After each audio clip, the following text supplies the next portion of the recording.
Olá, estamos de volta em mais um Papo de Mulher e hoje nós vamos conversar com a Adriana Maia, presidente da Sinodal de SAFs do Rio de Janeiro. SAF é o departamento feminino da Igreja Presbiteriana. É o departamento interno onde as mulheres da igreja trabalham, se unem para fazer as coisas em prol da igreja e da sua comunidade. Então, nós vamos bater esse papo sobre fé e pandemia com a Adriana Maia. Oi, Adriana, que bom te receber. Obrigada por aceitar nosso convite. Alegria nossa, Manuela, de estar com vocês. Um abraço especial das meninas da Igreja de Curicica, né? O Papo de Mulher. Privilégio estar com vocês nessa manhã. Adriana, o nosso tema hoje é fé no meio da pandemia. E aí a gente vai tratar um pouco disso relacionado à vida da mulher, né? Como a gente está levando isso. E a primeira pergunta que eu queria te fazer é o seguinte: você reconhece a fé como um conforto diante dessa pandemia que assola o mundo? Sem dúvida, a fé tem sido um gatilho de sustentação da providência de Deus sobre a nossa vida, de amparo, de ânimo, de fortalecimento na nossa vida, de sustento, né? A fé tem sido um norte, e principalmente a fé no Senhor, né? O Deus sustentador, sem dúvida nenhuma, isso tem sido um conforto, um alento, um ânimo, um vigor ao nosso coração. O coração da mulher, a mulher cristã, a mulher que conhece a Deus, a fé e a certeza que Deus nos conduz em meio às circunstâncias da nossa vida. Isso faz toda a diferença. Nesse tempo de recolhimento forçado que todos nós estamos vivendo, a gente tem visto assim, a necessidade de buscar mais ao Senhor e a necessidade que as pessoas estão tendo de estar mais junto. Você acha que a oração, nesse momento, é um grande antídoto para a gente conseguir passar por esse período de uma forma mais saudável? Sem dúvida, Manuela. A oração, eu acho que o termo antídoto foi assim muito adequado, né? O antídoto é um remédio para um mal, para um veneno, teoricamente, né? E a circunstância que nós vivemos hoje, os momentos de aflições, de apreensão, de inquietação, são momentos prejudiciais, vamos dizer assim. E a oração entra como um remédio, né? Como um cuidado, um canal de acesso ao nosso Deus, um cuidado de Deus para nós. E esse tempo que nós temos disponível, né? Teoricamente nós temos mais um tempo disponível, nós podemos nos dedicar. Surgiu a necessidade da gente orar mais. E a oportunidade de tempo de orar com a família, de orar individualmente, de ter momentos de intimidade e privar desses momentos com o Senhor. Isso tem sido assim muito especial, muito alentador, né? Muito saudável para a nossa vida espiritual. E esse convívio tem se externado, tem se estendido também para o momento espiritual com a família. Eu tenho tempo de orar com os meus filhos, de orar com o meu marido, de conversar sobre a palavra, de meditar um pouco mais. Tempo de oração. E esse tempo de oração tem sido um refrigério para as nossas vidas, para as nossas famílias, tem sido fortificante, um remédio, né? A gente pode dizer uma vitamina para que a gente enfrente esse tempo difícil, esse tempo de pandemia. Então, a oração é um meio de bênção, de acesso e de cuidado do Senhor para a nossa vida. Eu creio nisso, sim. E a gente tem visto isso, né? As pessoas falavam, eu não tenho quase tempo, na correria do dia a dia eu perdi essa coisa do culto doméstico. E como a gente tem conseguido resgatar isso, né? Porque a gente está em casa, por mais que na correria do dia a dia, todo mundo com seus filhos em aulas online e trabalhando home office e tudo, mas de alguma forma a gente tem conseguido estar junto em família, né? Porque está todo mundo no mesmo ambiente. Então, se antes eu tinha um horário complicado com meu marido ou com meu filho, hoje a gente está conseguindo estar no mesmo ambiente juntos. E isso tem propiciado essa coisa do culto doméstico, né? O resgate dessa identidade que era muito nossa, né? Cristã, eu acho, assim, eu me lembro de criança, minha mãe fazia culto doméstico, mas lembro que poucas vezes tinha feito com os meus filhos, assim. E como tem sido bacana isso. E em algum momento da nossa vida, a gente perdeu esse tempo, né? E a gente não vai entrar na questão de que ter tempo é ter prioridade, mas a gente perdeu, né? A nossa vida agitada, a gente acabou postergando algumas coisas que são tão preciosas. E a gente tem percebido isso. E em nossa igreja a gente tem criado roteiros e palavras para o culto doméstico, né? Diariamente é enviado para os membros da igreja.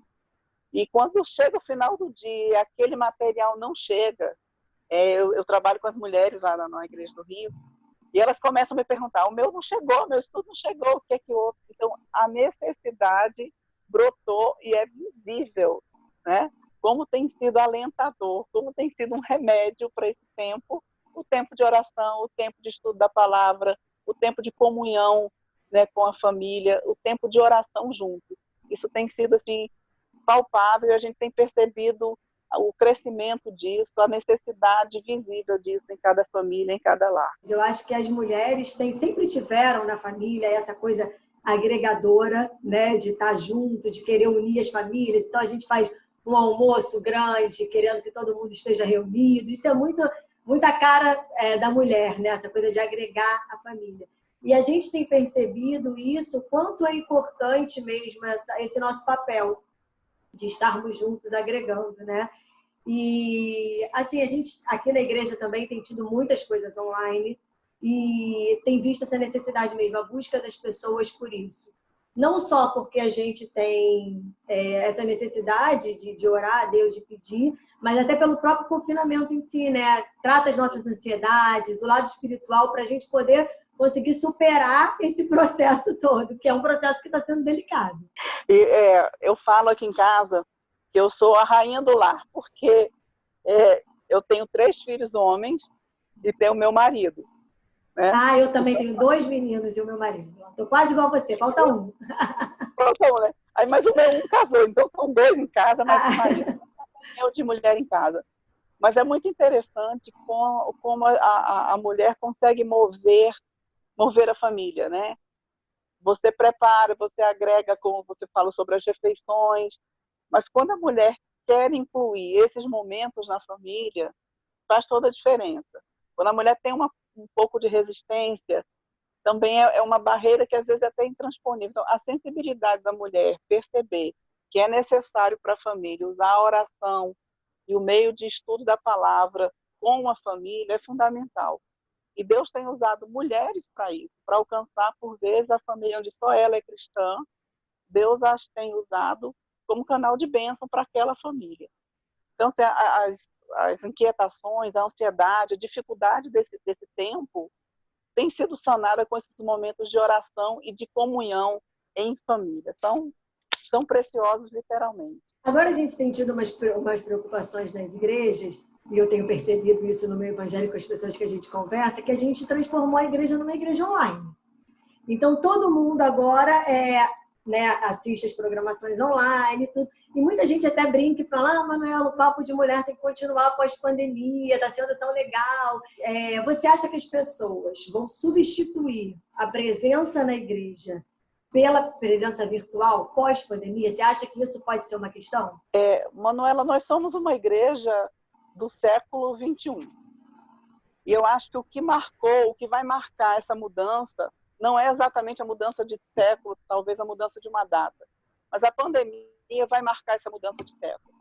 E essa nova questão da igreja online, a gente tem que ver por 2 aspectos. O primeiro, pela facilidade de pessoas que não têm acesso à igreja.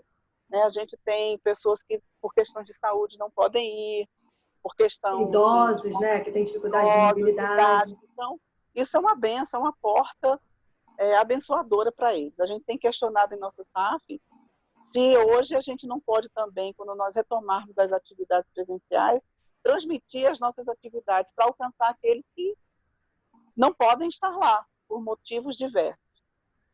Então, é uma questão que a gente precisa manter, fazer bem feito, como o Papo de Mulher tem feito, os cursos têm preparado, preparar a acessibilidade para isso, bons canais, boas ferramentas de transmissão, eu acho que é importante para que a igreja seja bem vista e bem representada visualmente.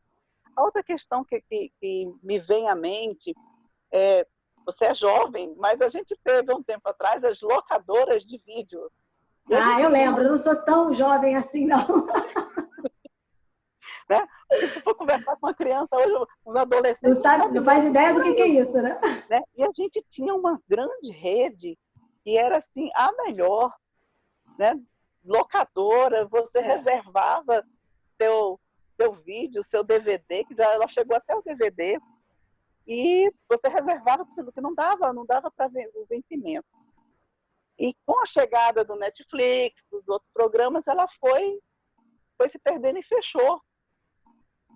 Então, foi uma porta que oferecia o quê? Somente entretenimento.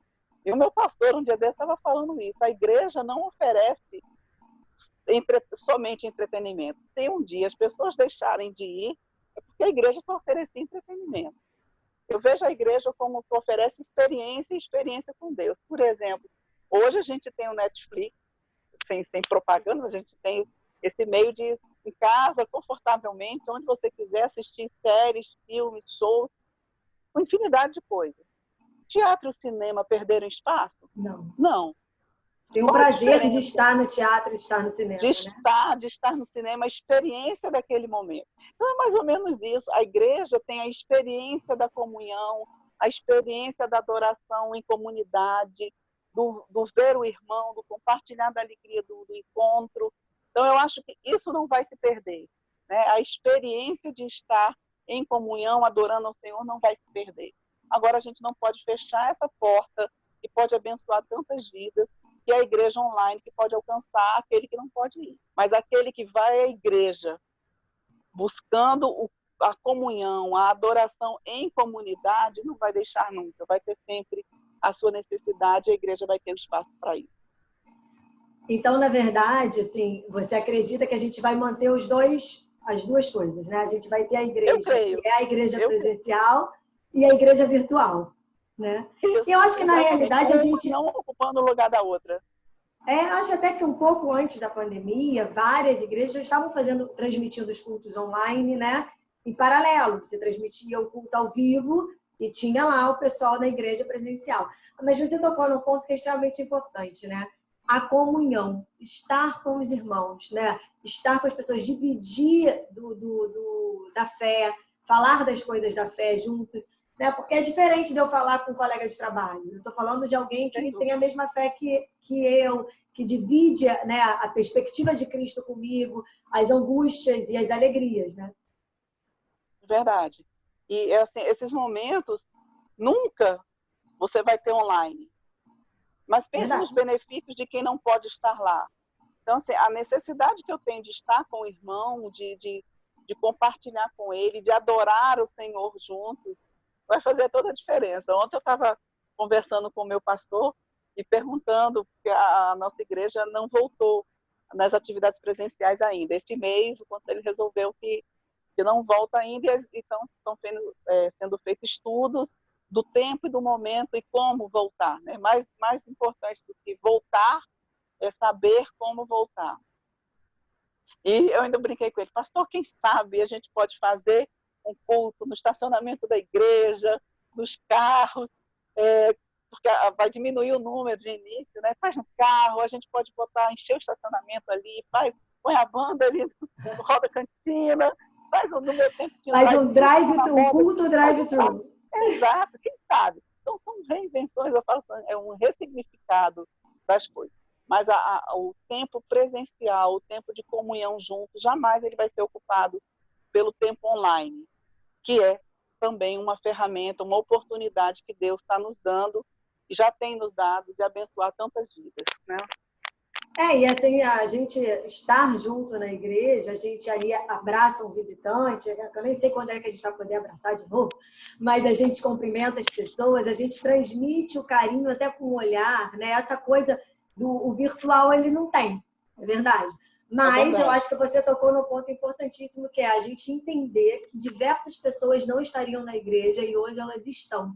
Porque a partir do momento que a gente entende que a igreja somos nós, onde nós estivermos, né? E a partir do momento que a Bíblia se abre, é a palavra de Deus, seja eu estar ouvindo lá, o pastor falando, ou estar ouvindo aqui na minha casa, na minha televisão, e quantas vidas são alcançadas dessa forma, né? Então a gente não pode esquecer que tem um lado muito positivo nisso. É verdade. Você, uma senhora lá da igreja, por exemplo, ela tem 93 anos e ela está participando de todas as células online. E ela participa do culto e ela fala. E aí, quando a gente abre a célula no Zoom, que ela vê o rostinho de todo mundo, ela fala: Oi, Manuela, que saudade de você. Oi, fulano. Então, ela está assim, maravilhada. Porque tinha anos que ela não estava conseguindo ter comunhão com a igreja. Né? E é muito bonitinho você ver ela assim, com 93 anos ali, toda dedicada e sempre presente. Então, isso realmente é um ponto a favor. Agora, é um caminho que se abriu e que não se fecha mais. Não ocupa o lugar. São portas diferentes que se abriram. É verdade. Agora, você tocou num ponto que era essa questão do retorno para as questões presenciais. Eu acho que está todo mundo, de alguma forma, estudando como isso vai ser, né? Porque, ao mesmo tempo que a gente tem receio dessa coisa da transmissão toda, e precisa ter mesmo esse receio, esse cuidado, né? Com as pessoas da igreja, com a comunhão, a gente quer muito voltar. Então, eu acho que, assim, qual medida, Adriana, você acha que assim, a gente vai ter que ter agora? Quais cuidados? Manuela, você está entrando assim, em questões assim, delicadas, né? E importantes, e a gente precisa conversar sobre elas. Eu estive vendo que a gente precisa tomar cuidados, eles não podem diminuir, nós não podemos baixar a guarda, né? As coisas não foram superadas ainda. Então, por exemplo, para você reunir uma igreja, uma comunidade, principalmente uma comunidade cristã, onde o olhar, o estar perto, faz toda a diferença e a gente sente falta disso. Então, esses cuidados são muito importantes. Então, você vê lá que tem que ter 1 metro de raio, dá 2 metros entre cada membro. Então, você imagina uma igreja que tem aí lugar para 600 pessoas, a gente tem uma capacidade diminuída em 90%. Então, a gente tem ali lugar para umas 60 pessoas. Como vai ser feito isso? Então, tem que ter reserva de lugar, cuidado de temperatura, tapete higienizado, álcool, luva, não vai ser simples voltar, né, máscara Adriana? disponível. Não é simples, então é uma infinidade. E uma coisa que chama muita atenção, sabe, Manuela? Como que eu vou chegar para você e vou dizer, Manuela, você não pode vir à igreja? Né? Qual o critério que eu vou usar? A gente tem a questão dos idosos, a questão das pessoas já com alguma comorbidade, a gente tem a capacidade do ambiente. Então, eu acho que tudo tem que ser muito estudado e com muito amor, com muito cuidado com as ovelhas, né? Os pastores têm cuidado, têm um olhar muito amoroso sobre cada uma. Cada uma. Nós queremos estar juntos, mas queremos estar juntos e bem. Então, esses cuidados serão necessários com segurança. Não, e é importante a gente falar disso, eu toquei nesse assunto, porque às vezes a gente percebe que as pessoas estão numa ansiedade de voltar. Uma ansiedade de voltar para tudo, de voltar a sair, de voltar a andar na rua, eu quero andar ali, dar uma caminhada no calçadão. As pessoas estão numa ansiedade para tudo. E, automaticamente, uma ansiedade de voltar para a igreja, porque quem ama a igreja, né? Quem ama estar naquele lugar, quem ama a comunhão dos irmãos, eu acredito que muitas das mulheres que estão nos ouvindo são desse perfil, né? A mulher tem muito esse papel na igreja, né? Esse papel de braço, de trabalho, de estar junto. E as pessoas estão ansiosas, mas a gente precisa ressaltar que assim, a gente vai ter que voltar com muito cuidado. E é muito delicado. Você falou, o conselho decidiu que pelo menos esse mês a gente não volta. Essas decisões, elas precisam ser realmente pensadas. A gente tem que tomar cuidado para a nossa ansiedade não gerar um problema, né? Porque a gente quer estar com os irmãos, mas a gente precisa estar com os irmãos seguros. E eu acho que é importante a gente tocar nesse ponto, enquanto voz de liderança na igreja, para acalmar os ânimos, gente. Atenção, a gente tem que ter cuidado. Não vamos voltar aqui nessa ansiedade, que isso não vai dar certo, né? A gente tem em nossa igreja uma comissão que estuda isso. Eu me recordo aqui o nome, porque o nome é grande, a comissão tem um nome grande. Então, essa comissão nomeada pelo conselho tem essa finalidade de estudar o que fazer e em que momento. E faz parte dessa comissão um médico, um presbítero médico, amado nosso, que é diretor de hospital público. Então, assim, ele é da comissão do Estado, que analisa isso. Ele é da comissão do presbitério também. Então, ele tem esse olhar técnico e científico sobre a necessidade, sobre o cuidado que precisa ser tomado. Então, a gente precisa também, como comunidade da fé, comunidade que usa a oração como ferramenta, né, como antídoto, a gente também precisa do conhecimento e do direcionamento. Então, é importante que a gente entenda isso e que se submeta a essas orientações que são feitas por amor, por Sim, cuidado com porque não cada adianta a um. gente colocar a fé, né? Porque às vezes a gente percebe isso nas igrejas. As Acima, pessoas não. colocam a fé. Não, mas a gente vai, Deus protege a gente. Calma, gente. Peraí, né? Mas a fé e o conhecimento precisam caminhar juntas, né? Exatamente. Manuela, o último evento da igreja, da minha igreja, foi o aniversário da SAF. E assim, nós fizemos um evento de um dia inteiro, com mais de 150 pessoas, e a Edmeia era a nossa preletora, então foi um encontro muito gostoso, um dia muito especial, e durante a semana a gente já vinha naquela tensão, e aí, como é que vai ser? Começou a aparecer um caso ou outro, não para, suspende a atividade ou não, e nós oramos e achamos que naquele momento, como não tinha nenhuma decisão do governo do estado, nem do governo municipal, nós mantivemos, foi no dia 12 de março. 2 dias depois, as igrejas suspenderam as atividades e parou tudo. Então, foi naquele limite. E eu passei 2 semanas orando para dizer, Senhor, não permita que nenhuma irmã tenha sido contaminada. E assim, sabe aquele alívio? A responsabilidade é muito grande da Muito liderança. grande. Né? E esses cuidados são tomados em amor, realmente. Né? E graças a Deus ninguém ficou doente naquele tempo, não. Não, que bom, graças a Deus. Mas é isso, era um tempo também que a gente ainda estava entendendo, né, Adriana? Ainda A gente não estava isso. sabia. Eu lembro que quando a gente. Eu lembro quando a gente entrou nesse processo da quarentena, eu virei pro meu marido e falei, olha, as crianças vão ficar 15 dias sem aula.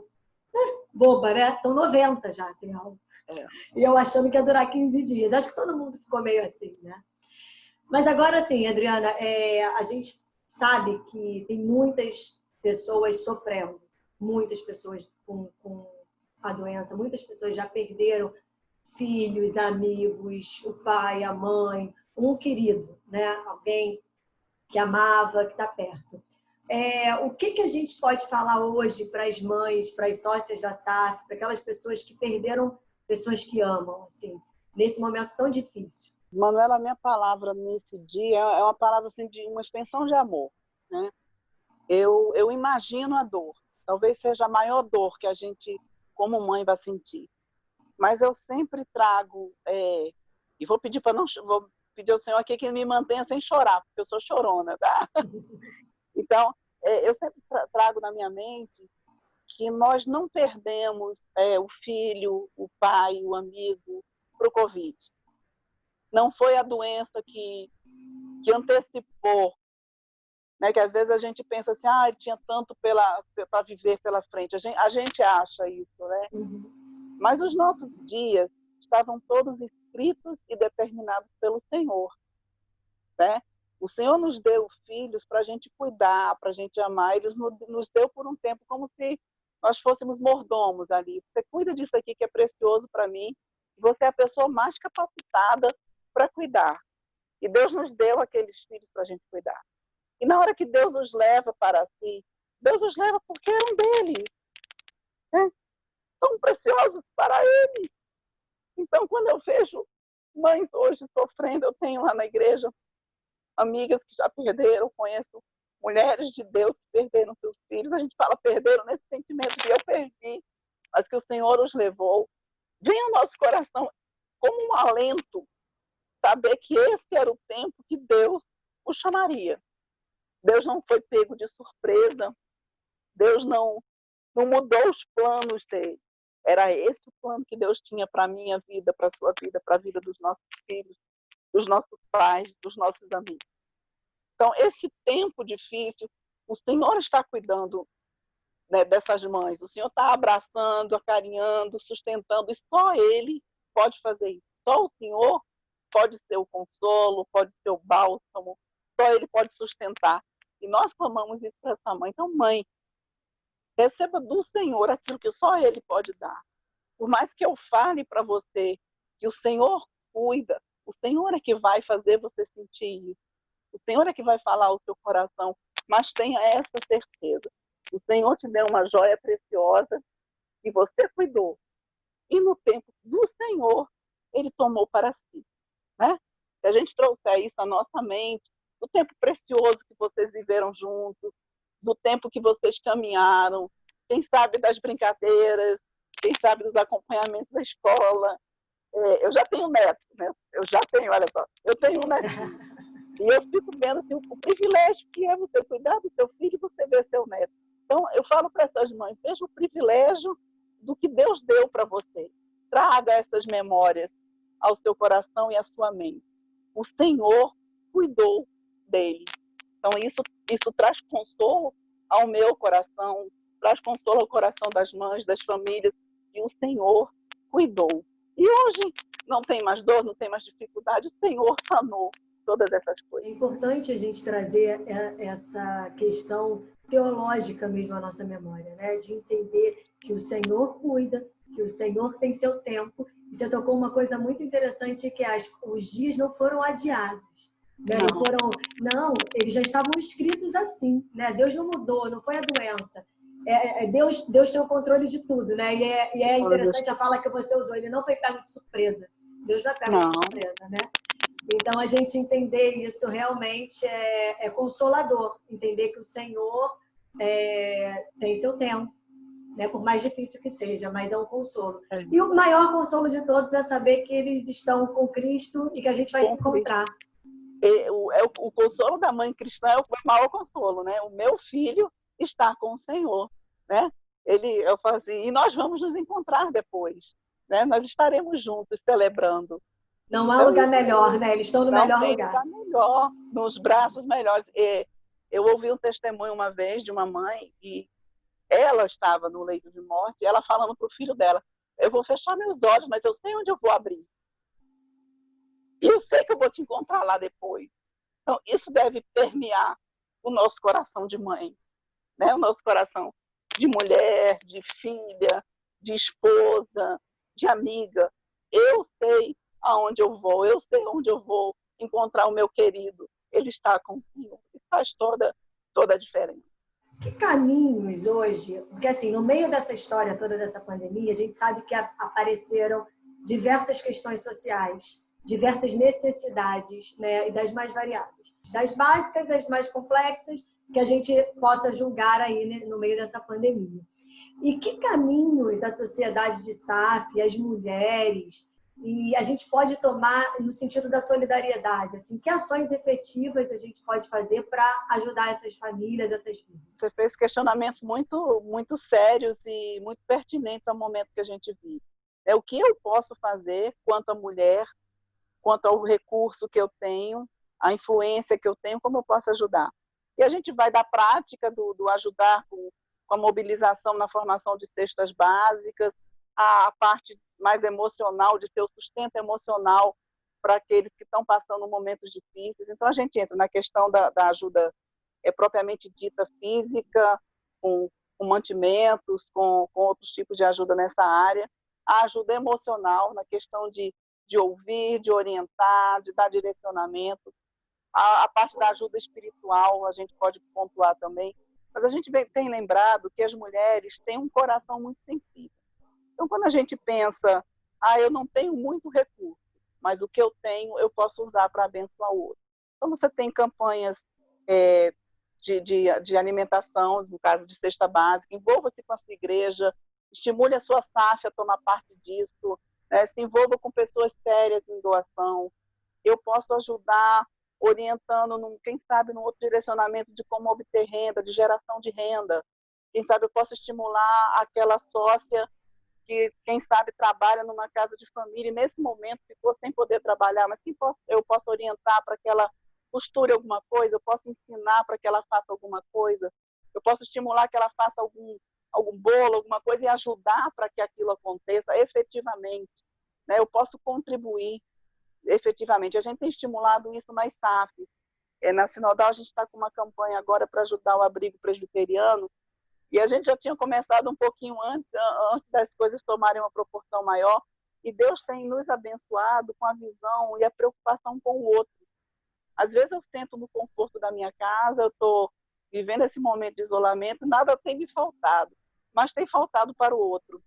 E você tem sentido falta, eu falo para as mulheres, você tem sentido falta de não ter ido ao salão, de não ter feito as unhas, não ter arrumado o cabelo? mas você já se preocupou com a sua manicure, com o seu cabeleireiro? Como é que eles estão vivendo? Então, as mulheres efetivamente podem contribuir dessa forma, né? Podem chegar mais próximo e podem estimular que outras o façam também. Não, sem dúvida. E hoje é muito importante, né? Acho que essa perspectiva social é uma perspectiva que a igreja também não pode perder, né? Eu acho que é um dos braços da igreja. A gente tem um projeto, a gente acaba voltando e falando muito da nossa comunidade da fé, né? Mas a gente tem um projeto da igreja que eu tenho estimulado que a SAF tome parte, é um projeto de mãe para filhas. O que esse projeto faz? Ele reúne recursos dos membros da igreja, da nossa igreja. Eles compram produtos da cesta básica e produtos de higiene, montam kits, e eles veem igrejas que tenham necessidade. Não importa para a gente se é o nome da nossa igreja, se é o nome da outra igreja.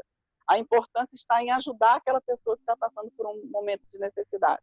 Então, esse projeto de mãe para filha tem sido lindo, porque a gente pensou que ia ser uma coisa mais localizada, e ele tomou uma proporção grande, os recursos chegaram num tempo tão difícil em que as pessoas seguram recursos, mas os recursos começaram a chegar na igreja, na preparação desses kits, e como tem sido especial ver Deus agindo através dele. Igrejas têm sido abençoadas, e essas outras igrejas podem abençoar as suas comunidades. E a gente tem visto assim, Deus falando tremendamente a pessoas que tenham sido abençoadas com essas doações. A igreja não pode ser omissa num tempo como esse. A igreja não pode simplesmente orar por aquele que está com fome. A igreja não pode simplesmente dizer, ouve aqui a palavra e vá em paz. Ele precisa ir em paz e alimentado. E a igreja precisa dar os dois tipos de alimento, os dois tipos de sustento para a vida daquele carente. Não, e você falou uma coisa muito interessante, que é independente da igreja, independente do nome, Sim. Independente daquilo que apareça, né? Porque às vezes a gente fica tão preocupada, eu quero que a minha igreja tenha que... Não, porque eu fiz. Não! É um momento da gente se unir, né? É um momento de... Eu ouvi outro dia um pastor falar uma coisa que eu achei muito legal, que foi o seguinte: é um momento das igrejas largarem as divergências teológicas, doutrinárias, isso não importa, entendeu? Não importa se eu acho que eu vou ser batizado de um jeito ou de outro, isso não importa. Nesse momento, isso não está importando, né? A gente vai ter discussões teológicas e doutrinárias sempre, mas a questão é, a gente, enquanto igreja, precisa se unir, né, num laço de amor, de social, e eu acho que é fundamental que a gente consiga passar isso para as pessoas, né, Adriana? Para o mundo. Que as pessoas possam ver, olha, a igreja do Brasil, a igreja presbiteriana de Curicica, a igreja presbiteriana do Rio, a sinodal, teve um papel importante nessa sociedade, impactou essas pessoas. O que nos une é muito maior do que o que nos separa. Tem que ser, né? Tem que ser, né? E nós temos que marcar esse momento com o amor de Deus. E a igreja foi chamada para isso. A igreja não foi chamada para viver em si mesmo, ela foi chamada para fazer diferença na sociedade de hoje. Então, essa é a oportunidade que a igreja tem de manifestar o amor de Deus, e manifestar o amor de Deus em ações. Adriana, para terminar a nossa conversa, eu queria te fazer uma última pergunta. Como você enxerga hoje a SAF, como você enxerga a SAF do futuro? Do futuro presente, que eu quero dizer. A SAF nesse novo momento. Como você enxerga essa reestruturação? Porque a gente já falou que a igreja vai ter esses dois lados e tal. E como você enxerga a SAF, a sociedade feminina, assim, para atrair mulheres para estar nesse trabalho, para estar junto? Mulheres de várias idades, né? Porque às vezes a gente se refere a SAF e as pessoas ficam com uma impressão que só mulheres mais velhas. Não, mulheres de todas as idades podem estar nesse trabalho juntas. Você mexeu assim numa alegria especial do meu coração. Eu gosto de trabalhar com mulheres. Eu fui para a SAF aos 17 anos, então já tem um tempinho bom. E eu vejo a SAF como um espaço para nós mulheres servirmos ao Senhor com alegria. E a SAF precisa se ressignificar. Quando a gente fala de se ressignificar, a gente fala em tomar um novo olhar e ser uma SAF aberta às situações do mundo de hoje. Uma SAF que envolva a mulher que trabalha fora, a mulher só, a mulher que não casou, né, a mulher jovenzinha que está na sua formação acadêmica, aquela mãe a mãe só, a mãe solteira. A SAF precisa olhar para todos os aspectos da vida da mulher hoje, né? A mulher que trabalha dioturnamente, a mulher que sustenta a sua casa como O perfil chefe da de mulher família, mudou, né, Adriana? O mudou. perfil da mulher mudou. E a SAF precisa estar atenta a isso. E eu vejo a SAF com esse olhar mais cuidadoso, com um tema que aborda mais as nossas necessidades e inquietações de hoje. E precisa ser assim. E a SAF precisa ser contemporânea. A SAF precisa estar aberta às necessidades e às modificações do dia. A SAF precisa ser uma SAF, a gente diz, midiática. Ela precisa estar, né, respondendo às necessidades de hoje, ouvindo a conversa do mundo hoje. A SAF precisa ser, eu brinco em casa, precisa ser moderna. É verdade. Inclusive, até numa coisa de identidade visual, né? Você conseguir fazer visualmente com que mulheres se identifiquem com aquele trabalho mesmo, nas próprias programações, nas próprias formas de divulgar as coisas, né? Você tocou num ponto muito legal, que é essa coisa de que as mulheres, cara, assim, não tem mais aquela mulher que é só dona de casa, né? As mulheres têm de todos os aspectos. Tem as mulheres que vão fazer trabalhos ditos de homem, tem as mulheres que vão fazer os trabalhos manuais e toda essa coisa que é muito louvável e muito legal, mas a gente tem uma gama gigante de mulheres que querem ser atendidas por esse trabalho.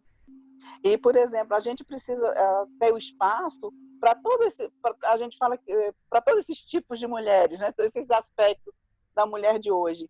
E, por exemplo, a SAF nivela as mulheres, é um espaço assim, incrível, porque ele nivela as mulheres como serva. Tanto tem espaço na SAF a neurocientista, como tem espaço aquela dona de casa, como tem espaço a empregada doméstica, como tem a médica, a juíza, a enfermeira, a dona de casa.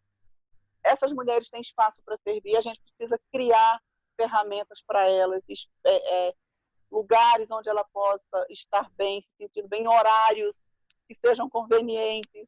Não adianta mais eu ter uma reunião quinta-feira às 3 horas da tarde. Eu preciso, quem sabe, ter um momento à noite, um momento no fim de semana, uma atividade alternativa. Eu preciso agrupar, eu preciso acolher, eu preciso ter espaço para cada um tipo da mulher do século XXI. A SAF precisa ser a SAF da pós-modernidade, da pós-pandemia. Nós precisamos ser mulheres de Deus e mulheres de Deus conectadas. Adriana, é isso mesmo.